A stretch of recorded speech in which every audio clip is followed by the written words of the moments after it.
एसआयटीचं पथक खरातच्या कार्यालयामध्ये दाखल झालेलं आहे। कॅनडा कॉर्नर परिसरातील खरातच्या ऑफिसमध्ये एसआयटीची टीम पोहोचली आहे। अशोक खरातच्या कार्यालयामध्ये एसआयटीकडून आता तपासही सुरू झालेला आहे। पोलीस कोठडी मिळाल्यानंतर दुसऱ्याच दिवशी एसआयटीचं पथक ओकस प्रॉपर्टी इथं दाखल झालेलं आहे। कॅनडा कॉर्नर परिसरामध्ये अशोक खरात याचं हे ऑफिस आहे। तिथं आता एसआयटीची संपूर्ण टीम पोहोचलेली आहे।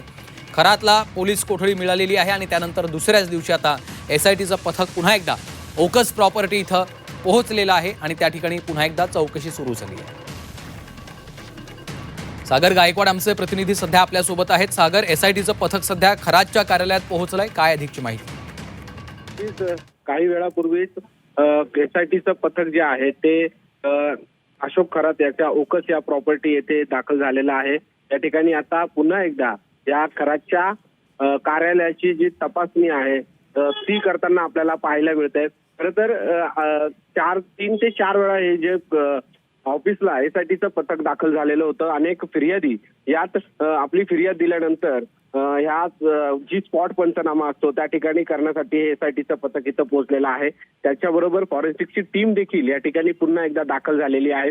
अशोक खरातवरती नाशिकमध्ये तब्बल 10 गुन्हे दाखल झालेले आहे आणि या 10 गुन्ह्याचा तपास हा संपूर्ण एसआयटीकडे आहे आणि त्याचमुळे आता सध्या पुन्हा एकदा एसआयटीचं पथक, क्राईम ब्रांचचं पथक आणि फॉरेन्सिक टीम ही पुन्हा एकदा ओकस प्रॉपर्टी ज्या ठिकाणी अशोक खरातचं ऑफिस होतं, अशोक खरातने ह्याच ऑफिसमधून सगळे काळे कारनामे केल्याचं समोर आलेलं होतं। याच कार्यालयात त्याने त्याचे सीसीटीव्ही जे समाज माध्यमावरती व्हायरल झालेले होते ते याच ठिकाणाहून झालेले होते।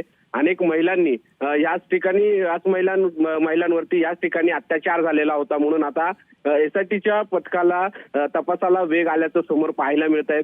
सध्या अशोक खरातला या चौकशीमध्ये पुन्हा एकदा एसआयटीचं पथक या ओकस प्रॉपर्टीच्या इथे दाखल झालेला आहे। तपास सुरू झालेला आहे।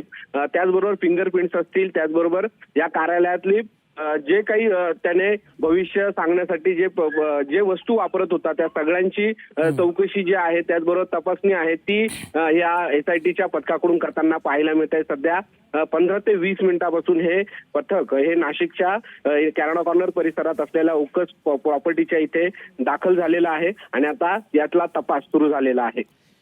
निश्चितच आणि या तपासाकडे देखील लक्ष असेल। धन्यवाद सागर या माहितीसाठी।